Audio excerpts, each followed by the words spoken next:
Hello everyone, this is Ram from statech academy. आज मैं आपको चैप्टर नंबर 5 जहाँ चाहा वहाँ रहा इसके क्वेश्चन आंसर्स आपको कराऊंगा। तो स्टार्ट करते हैं क्वेश्चन नंबर 1 से।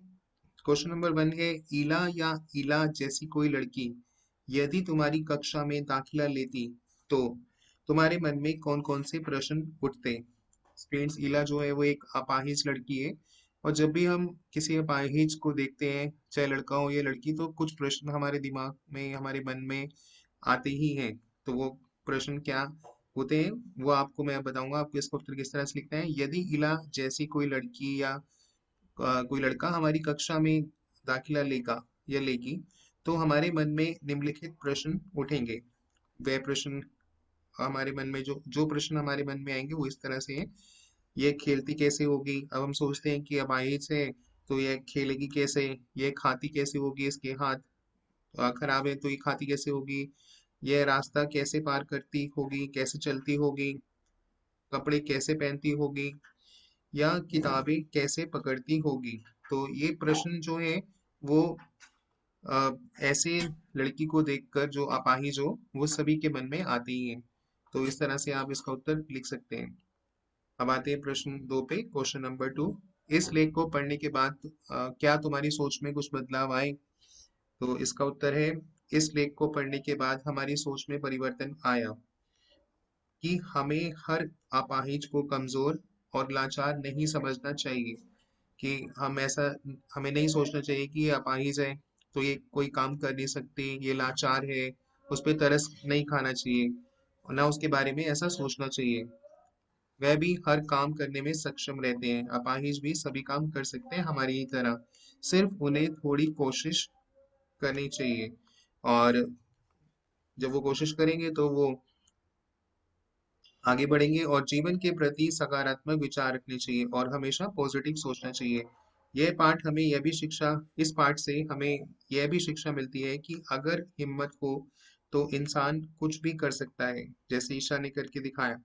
मुश्किल के समय में हिम्मत नहीं हारनी चाहिए, और हमें तो भगवान ने संपूर्ण बनाया है, फिर हम क्यों हार मान रहे हैं। भगवान ने तो सबको संपूर्ण ही बनाया है, और हमें अगर कोई मुसीबत आती है तो उस मुसीबत का सामना हमें हिम्मत से करना चाहिए और सकारात्मक विचार रखने चाहिए, यानी पॉजिटिव थॉट्स रखने चाहिए, और हम फिर कुछ भी काम कर सकते हैं।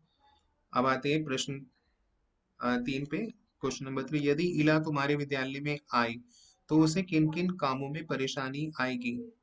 तो इसका उत्तर इस तरह से है, यदि ईला या ईला जैसी कोई भी लड़का या लड़की अगर हमारे स्कूल में आएगी तो उसे कुछ कठिनाइयों का सामना करना पड़ सकता है। और वो कठिनाइयां हैं जैसे जल्दी जल्दी लिखना, क्योंकि वो अपाहिज से कैसे जल्दी जल्दी लिखेंगी या लिखेगा। कोई खेल खेलने में दिक्कत आएगी, अपना सामान उठाना में मुश्किल आएगी, अपने सामान को उठाने में, और सीढ़ियाँ चढ़ने में भी दिक्कतें आ सकती हैं, आती हैं। और पर ये परेशानियां जो हैं वो इन कामों को रोक नहीं सकती है, अगर हिम्मत होती है। अगर हिम्मत रखेंगे तो कोई भी काम मुश्किल नहीं है। तो अब आते हैं क्वेश्चन नंबर 4 पे। जैसे कि ईला ने करके भी दिखाया, उसे यह परेशानियां ना हो इसके लिए अपने विद्यालय में क्या तुम कुछ बदलाव सुझा सकते हो। तो अब जो बदलाव करने हैं, सपोज कि क्लासरूम जो है वो जो 4th फ्लोर पर है, ऐसे तो उन बच्चों के लिए जो अपाहिज है उनके लिए आप ग्राउंड फ्लोर पर बना सकते हैं क्लासरूम। तो हम इसे इस तरह लिखेंगे, हमारी कक्षा चौथी मंजिल पर है, यदि ईला हमारी कक्षा में हो तो कक्षा को आखिरी मंजिल पर स्थानांतरण करवा करवाएंगे। तो ये अगर चौथी मंजिल पे है तो नीचे वाली मंजिल पर आएंगे, और ईला के बैठने के लिए ऊंची कुर्सी के स्थान पर छोटी कुर्सी रखवाएंगे। ये एक चेंज हम कर सकते हैं।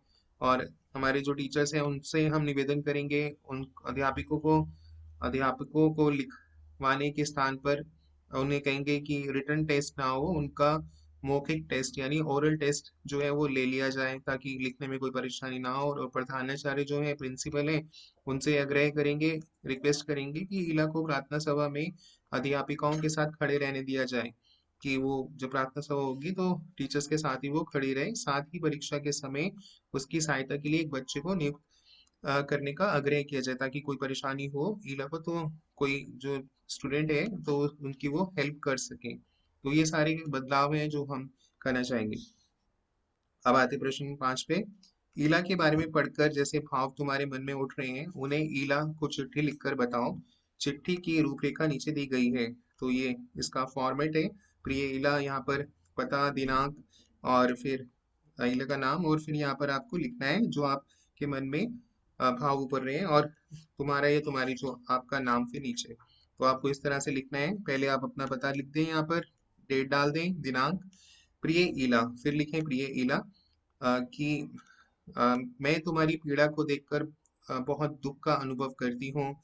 तुम्हें देखकर हमेशा सोचती हूँ कि तुम्हें कितनी कठिनाइयों का सामना करना पड़ता होगा, कि कितनी मुश्किलें झेलनी पड़ती होंगी, ताने भी लोग देते हैं, और मैं सच्चे दिल से तुमसे सहानुभूति और प्रेम रखती हूँ। तुम्हारी हिम्मत की तारीफ करनी चाहिए कि तुम इतनी मुश्किलों में के बावजूद भी तुम हिम्मत दिखा रही हो, और जो तुमने हिम्मत दिखाई है वे बहुत कम लोग ही कर पाते हैं, बहुत कम लोगों में होती है, और ऐसे में तुमने वो कार्य सीख लिया जो अच्छे से अच्छा व्यक्ति नहीं कर सकता। अपाहिज होने के बावजूद भी तुम वो काम कर सकते हो जो एक अच्छे से अच्छा व्यक्ति भी नहीं कर सकता, और तुम मेरे लिए प्रेरणा का स्रोत हो। मैं तुमसे इंस्पायर्ड हूँ।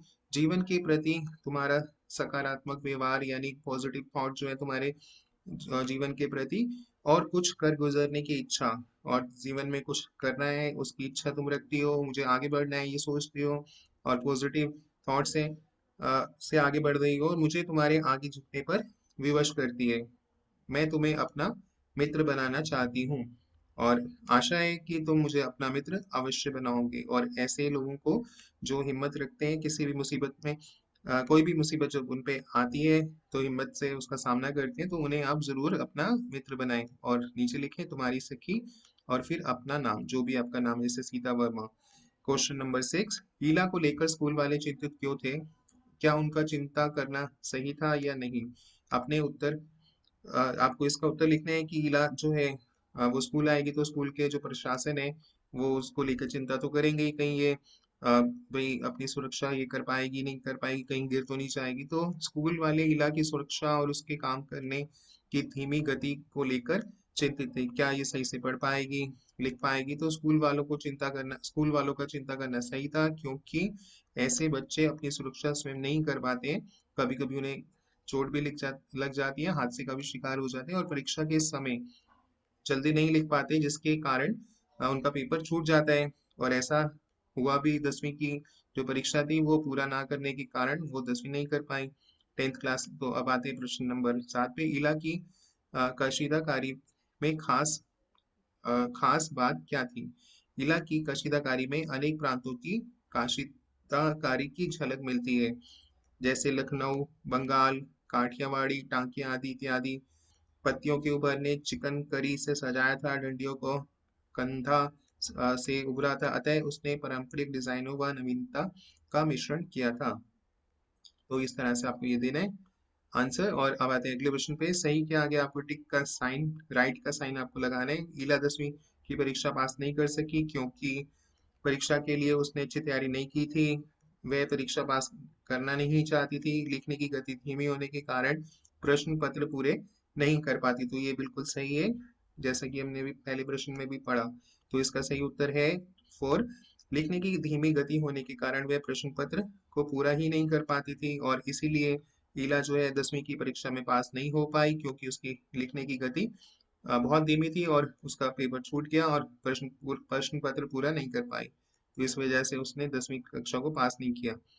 तो क्या ईला अपने पैरों अब अगला प्रश्न है, क्या ईला अपने पैर के अंगूठे से कुछ भी करना सीख पाती अगर उसके आसपास के लोग उसके लिए सभी काम स्वयं कर देते और उसे कुछ करने का मौका ही नहीं देते? तो गलत। अगर हम उसका सभी काम कर देते हैं उसके आसपास के लिए, तो वो कभी भी कुछ नहीं कर पाती। तो इसका उत्तर है, अगर इला के आसपास के लोग उसका काम कर देते तो उसे काम करने की इच्छा ही नहीं होती, क्योंकि उसके काम तो सभी हो रहे हैं। इस तरह वह सदैव दूसरों पर ही निर्भर हो जाती है, बोलते हैं कि जो भी काम करना है कोई ना कोई आगे कर ही देगा।